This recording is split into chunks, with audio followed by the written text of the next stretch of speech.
Haleluya, puji Tuhan. Selamat pagi Bapak Ibu Saudara Jemaat Immanuel yang diberkati Tuhan. Selamat datang, selamat bergabung kembali dalam Berkat Pagi. Pagi hari ini bersama dengan saya Natalie Zakiling. Puji Tuhan, firman Tuhan hari ini yang sama-sama akan kita dengar terdapat di dalam surat Ibrani passalnya yang keempat, ayat yang pertama dan ayat yang kedua. Saya akan bacakan bagi setiap kita semua. Ibrani pasal yang keempat, ayat yang pertama dan yang kedua, demikian firman Tuhan. Sebab itu, baiklah kita waspada, supaya jangan ada seorang di antara kamu yang dianggap ketinggalan, sekalipun janji akan masuk ke dalam perhentiannya masih berlaku. Ayat 2, karena kepada kita diberitakan juga kabar kesukaan sama seperti kepada mereka, tetapi firman pemberitaan itu tidak berguna bagi mereka, karena tidak bertumbuh bersama-sama oleh iman dengan mereka yang mendengarnya. Puji Tuhan. Judul perikop kalau kita melihat di Alkitab kita masing-masing, firman Tuhan memberikan judul dalam pasal 4 ini, yaitu hari perhentian yang disediakan Allah. Ayat pertama di bagian akhir tadi dikatakan janji akan masuk ke dalam perhentiannya masih berlaku. Kalau saudara boleh melihat di ayat yang ke-10 di sana juga dikatakan barang siapa telah masuk ke tempat perhentiannya. Bahkan ayat 6-nya juga dikatakan sudah jelas bahwa ada sejumlah orang akan masuk ke tempat perhentian itu. Nah, apa itu tempat perhentian, saudara?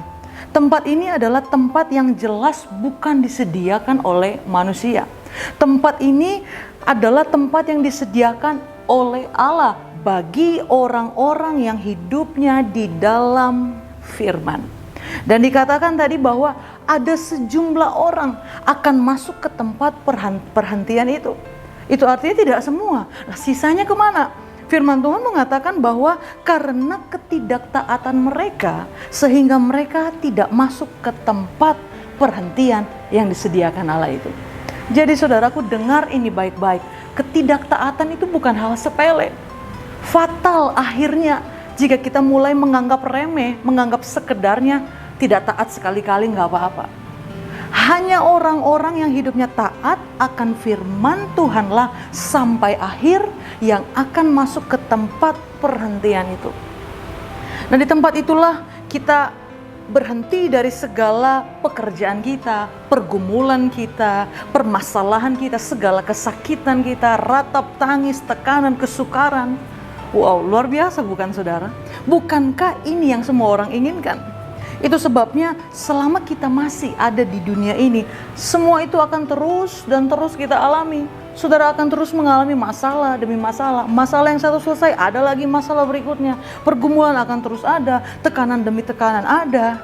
Lalu kemudian saudara, apa yang harus kita perbuat? Kalau boleh saya katakan, yang harus kita perbuat sesuai dengan teladan Yesus ialah taat, lakukan firman Tuhan. Saudara lagi bermasalah, lagi sedang mengalami masalah yang Tuhan izinkan dalam hidup saudara, taat, lakukan firman. Saudara lagi berbeban berat, taat, lakukan firman. Saudara lagi dikecewakan orang, taat, lakukan firman. Saudara ditipu orang, taat, lakukan firman. Itulah yang harus dilakukan oleh setiap kita yang hidup di dalam firman Tuhan. Sama seperti Yesus, taat sampai mati, hidup sesuai dengan kehendak Allah. Jadi saudaraku, untuk kita bisa masuk sampai ke tempat perhentian itu bukanlah hal yang mudah. Karena tempat itu nggak ada di dunia ini. Tempat itulah yang dinamakan kerajaan sorga.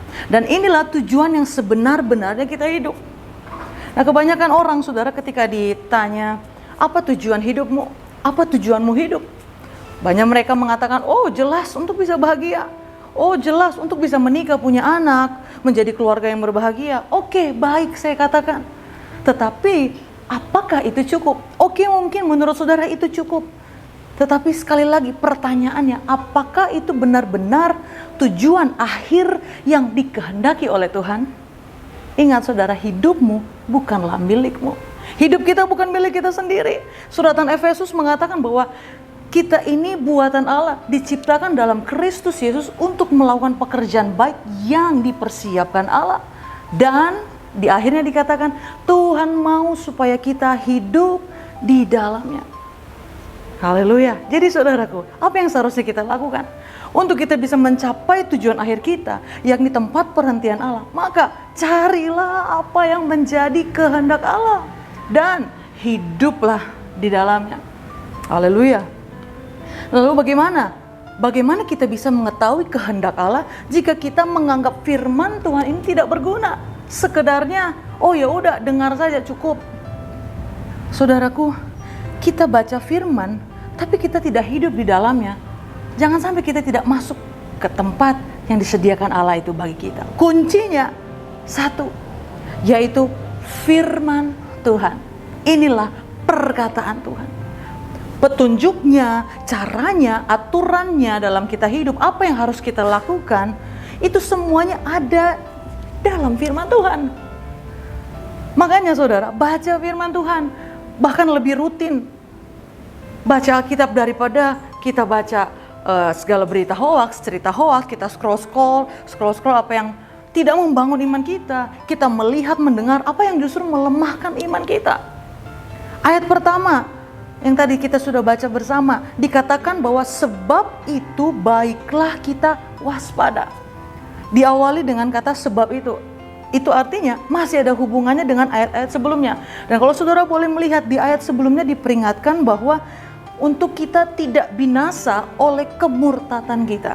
Nah, saat kita murtad dari Allah yang hidup, maka jelas saudara kita tidak akan masuk ke tempat perhentian yang disediakan Allah. Itu sebabnya firman Tuhan mengatakan baiklah kita waspada. Waspada supaya jangan ada seorang di antara kamu yang dianggap apa? Ketinggalan. Ayat 1, perhatikan itu. Kenapa ketinggalan? Karena kita memilih mengejar apa yang dilihat dunia. Karena kita memilih mengejar apa yang ditawarkan dunia. Saudaraku yang diberkati Tuhan, cari, kejar apa yang menjadi perhatiannya Tuhan. Cari, kejar apa yang Tuhan mau. Cari, kejar apa yang Tuhan minta. Apa yang Tuhan kehendaki dalam hidup kita. Haleluya.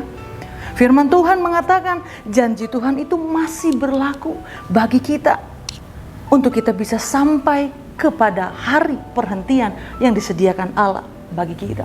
Itu sebabnya di ayat 2 dikatakan firman Tuhan itu harus bertumbuh. Bertumbuh, saudara. Namanya bertumbuh itu artinya ya nggak di situ-situ aja. Adanya pertumbuhan rohani yang harus terjadi dalam hidup kita setiap kita menghidupi firman. Dengar ini baik. Ciri firman itu hidup ialah bertumbuh. Banyak orang saudara mendengar firman, tapi tidak banyak di antara mereka yang bertumbuh di dalam firman itu.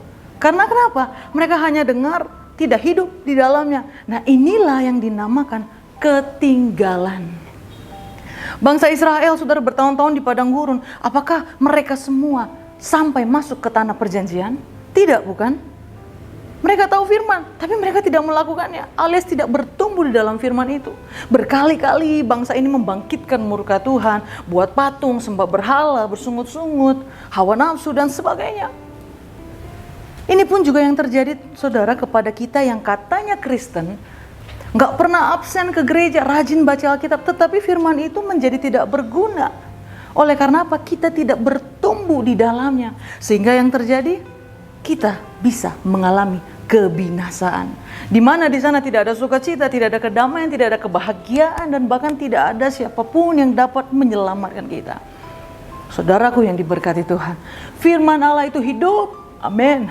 Satu-satunya jalan menuju kerajaan surga, tempat perhentian yang disediakan Allah bagi kita. Jangan abaikan firman Tuhan itu kalau saudara tidak mau ketinggalan. Baca, renungkan, hidupi. Tuhan Yesus memberkati kita semua. Immanuel, Allah menyertai kita. Haleluya. Kami perlu Kau Tuhan.